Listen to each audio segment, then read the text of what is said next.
Welcome back. Ryan Thibodeau's Hall of Fame tracker has kind of accounted for less than half of the votes at 45%-ish.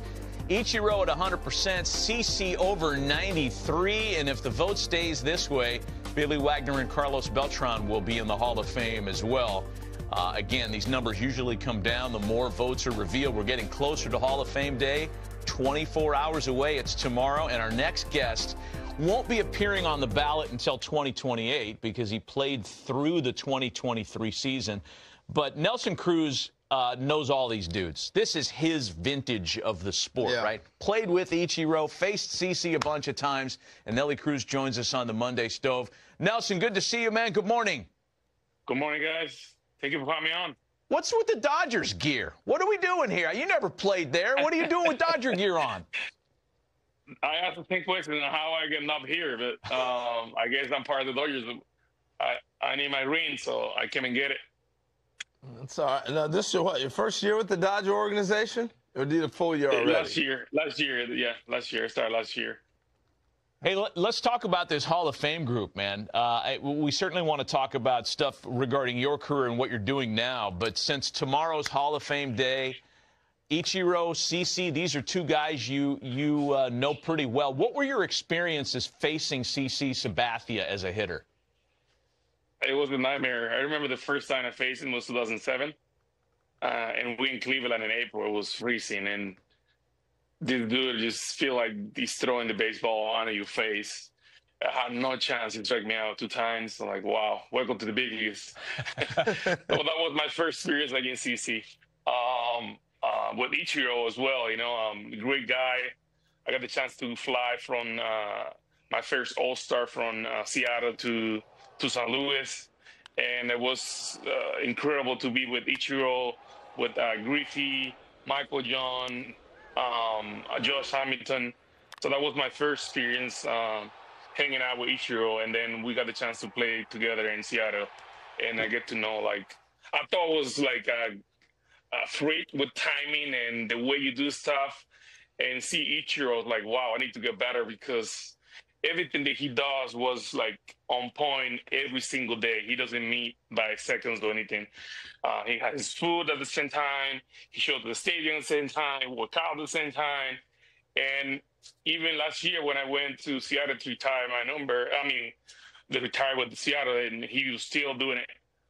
So it's still shocking that he'd be able to do the same things he was doing when he come up to the big league, and that showed the love that he got for the game. That's amazing. He's still hitting and everything else. I want to ask you, how did you and Ichiro communicate? What language? English. He know a little bit of Spanish, you know, the backwards, but English. Hey, we understand that you've had a pretty busy 24 hours, Nelly. You're in Arizona now at Dodgers camp at Extended Spring, and you were just in the DR over the weekend for a play ball event. Tell us about it. Yes, I just flew in this morning, I guess, to Arizona. My flight got delayed in Miami. We have a few events in my hometown, Montecristi, Las Matas de Santa Cruz. The first day we had the general care for people, where we assist over 2,000 persons. We do the dental stuff. We provide people with medicines. And the next day we have this type of event, the RBI. We got a few big league players went there. We talked to the kids. We played with them. It was a great time. We've been doing this for 12 years already. So I guess it's part of the history.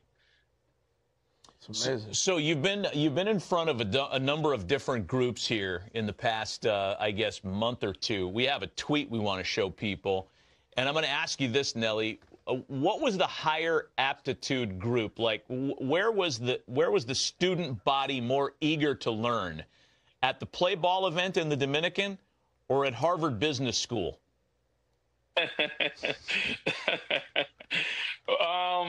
I guess at Harvard, you know, I had to be at a class for almost 10 hours a day. But it was worth it, you know. It was a great time. I get to meet great people. really smart group of guys there. Something that I suggest players to go and do. It was incredible. That's pretty cool. Were you? Yeah. What was the experience? I mean, were you there for a course for a week? What were you doing there? Yeah, I was there for a week. Yeah, tried to just get there and I guess try to lead the other part of the game. You know, learning from the best. And I got the chance to go there. It was incredible. You know, just to be in Harvard it was a great experience. Something that I learned a lot from. That's one to put on the resume right there. Yeah, it's cool. That's good stuff. No doubt. Good stuff. Good stuff. Matt's got one more question with you, then we're going to wrap you up and let you get back to work there, buddy. Yeah, I want to know what your day is going to be like there with the Dodgers, with the kids. Tell us about some of these guys that you're working with, and give us a couple of names to keep our eyes on. Yeah, I mean, I just got in. Actually, we have a meeting that I skipped. Yeah, we show up pretty early, around 7:37. We start working with the kids. We have a small group. We have 20 players right here now because of early comp. But Diego is one of those guys that I was working with the last few months. He started the season pretty struggle, and then he come up and finished pretty strong.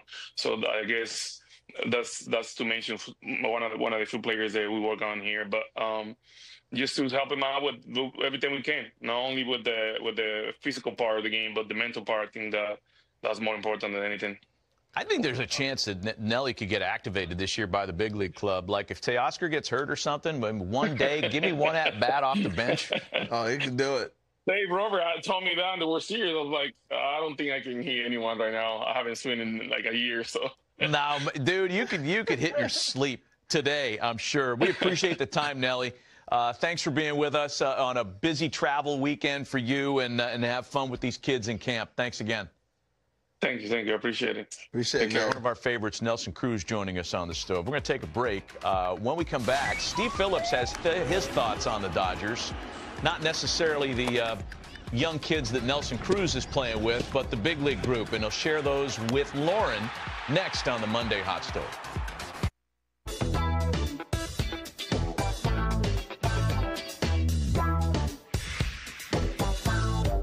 The Dodgers don't want time off, Steve Phillips. They took the weekend and got better. Good Monday morning to you. I saw Roki Sasaki posting the Dodger cap on social media, and I thought instantly this is going to be a thrill. What was your reaction to that news? Yeah, I thought to myself, he's taking his talents to Los Angeles. It brought back for me LeBron James and the big three in Miami. And think about it. Now you have Shohei Ohtani, Yoshinobu Yamamoto, and Roki Sasaki, the big three superstar Japanese aces coming in. Oh, by the way, throw in Blake Snell and Tyler Glass now. But they really do have this big three, and because they have Japanese pitchers, they all can be managed in a similar way, which means probably each making one start a week, a six-man rotation. You think about Glasnow's health history, six-man rotation makes sense, but I mean, you think about the marketing power right now for the Dodgers in Japan, the value of these players in a diverse market in Los Angeles. I understand the Padres would have been a good fit, Toronto would have been a good fit, but it does feel like this is the right fit, a comfort level for him.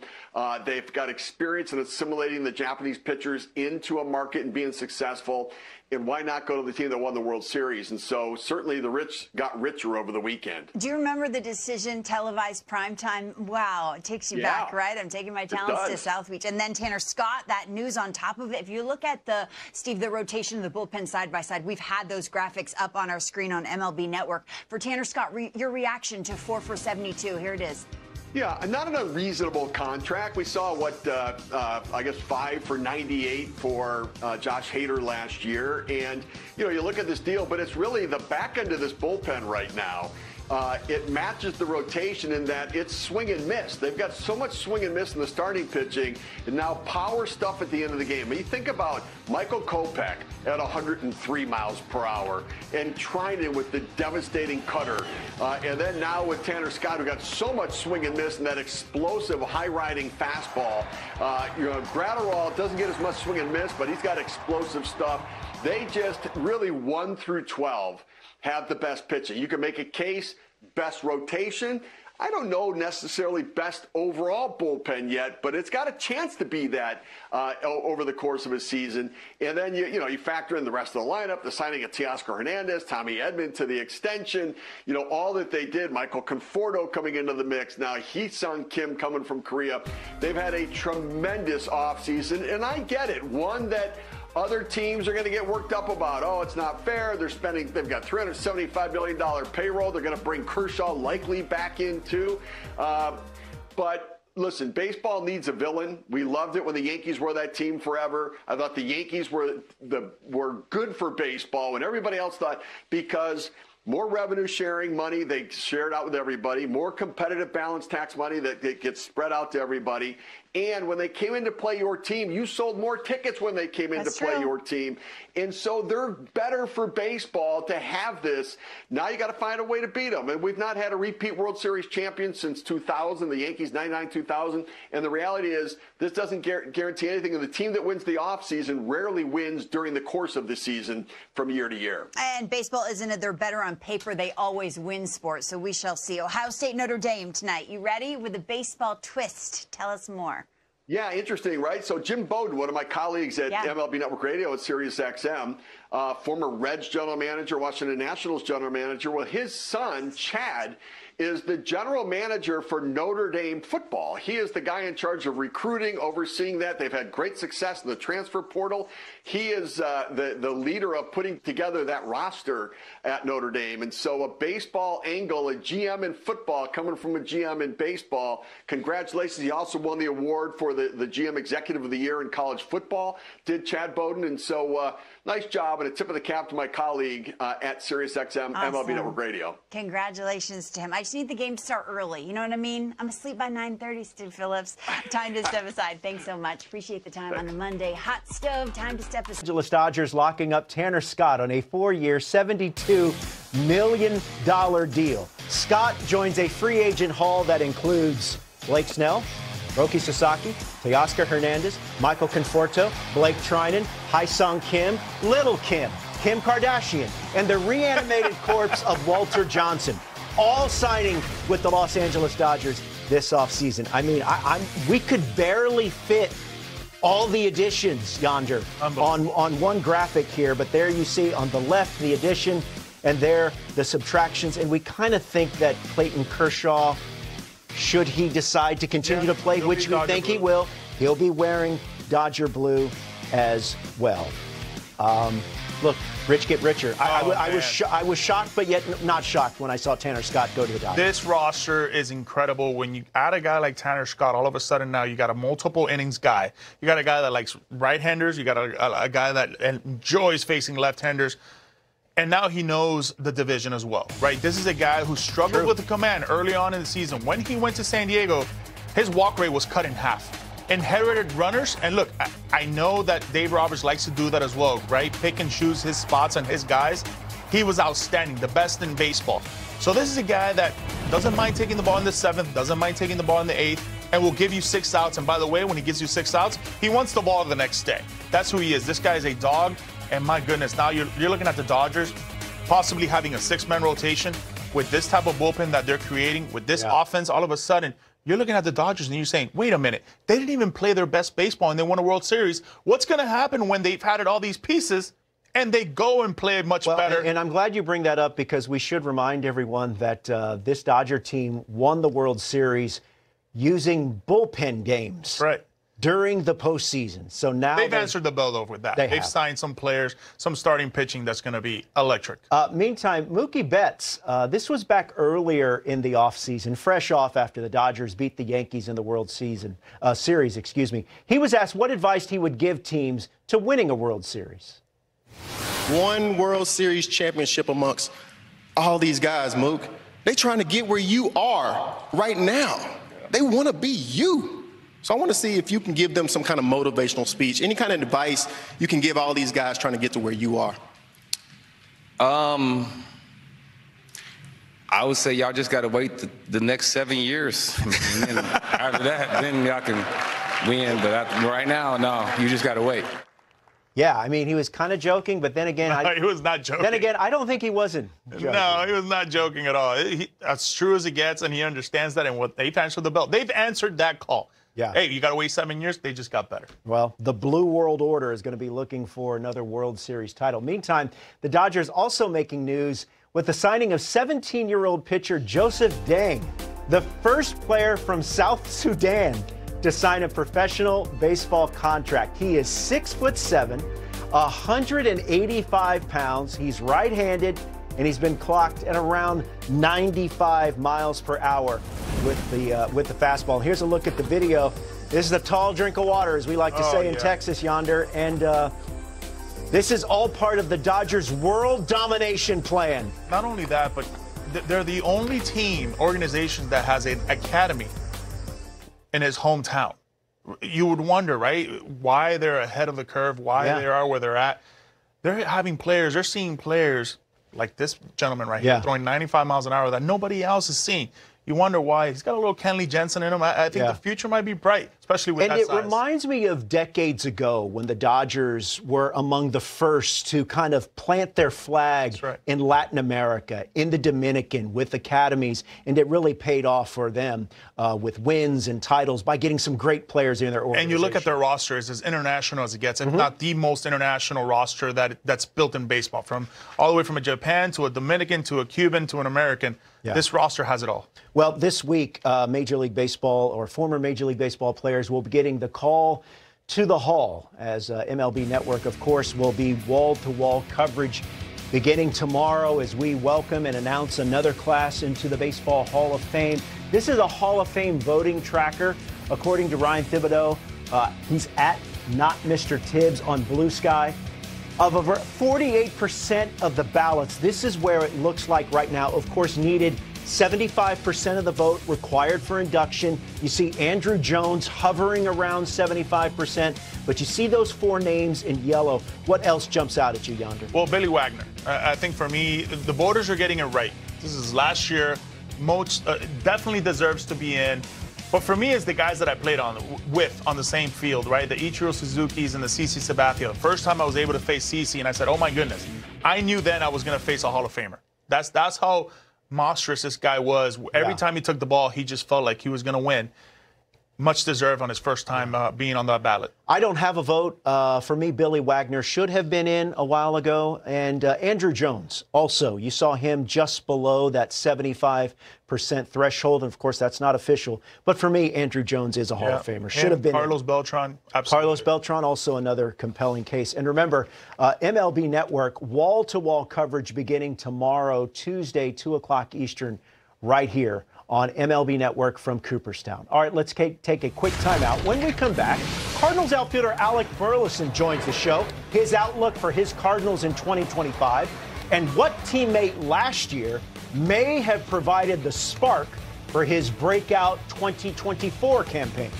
ロサンゼルス・ドジャースのファンの皆さん、今シーズンの盛り上がりを実感していることでしょう。今年のドジャースはまさに黄金時代を迎えようとしている大谷翔平、山本由伸、佐々木朗まれと MLB 史上でも類を見ないほどのトリプルエースが誕生し、世界中の野球ファンがその動向を見守っている。彼らの加入は単なる補強ではなく、球界の新たな時代の到来を意味している。まず、今シーズンのドジャースの投手陣について語らなければならない。かつてヤンキースがブロンクス・ボンバーズとして打線を誇っていたように、今のドジャースはローテーションの革命を起こしている。日本のプロ野球では一般的な6人ローテーションが MLB でも現実のものとなった。これは大谷翔平の二刀流運用に加え、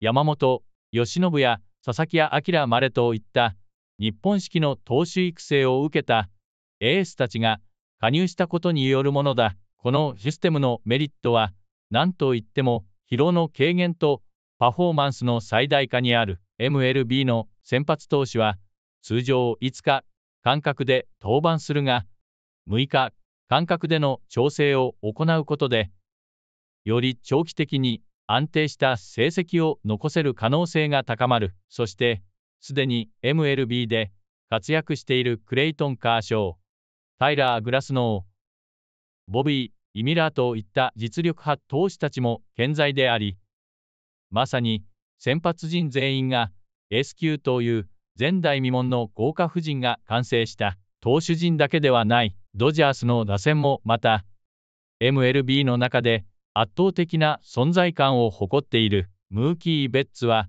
リードオフマンとしてのスピードとパワーを兼ね備え、フレディ・フリーマンは打率3割超えの安定感を見せる。ウィル・スミスはキャッチャーながら長打力も持ち、マックス・マンシーはホームランを量産するクラッチヒッターとしてチームの得点力を支える。 JD マルティネスはベテランの貫禄を見せ、そして何より大谷翔平が千の核として存在している。さらに若手有望株のディエゴ・カルタやらも控えており、相手投手にとってどこからでも得点される打線となっている。今シーズンのドジャースは単に長打を狙うだけでなく、スモールボールとロングボールのバランスを取る戦略を重視している。盗塁数の増加やヒットエンドランの活用、バント戦術の復活といった要素が加わることで、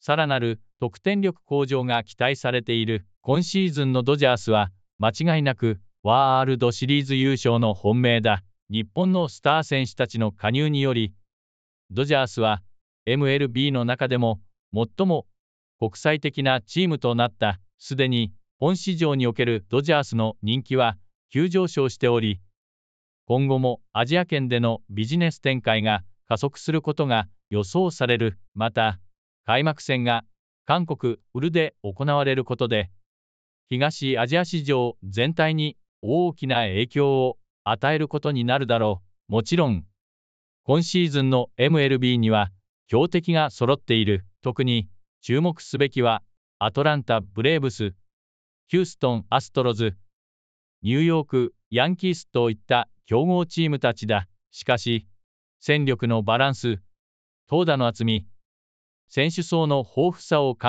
えると、やはりドジャースが一歩リードしていることは間違いない。ドジャースファンの皆さん、今シーズンはこれまで以上に熱い戦いが待っている。これからも最新情報を見逃さないように、ぜひチャンネルをフォローしてほしい。あなたのコメントも大歓迎だ。ドジャースの今シーズンの展望についてどう思うか、どの選手に最も期待しているか、日本のスター選手たちの活躍がどれほどの影響を与えるのか、ぜひ意見を聞かせてほしい。ドジャースの成功を一緒に見守り、心から善戦を祈ろう。そして、みんなで共に史上最強のドジャースを応援しよう。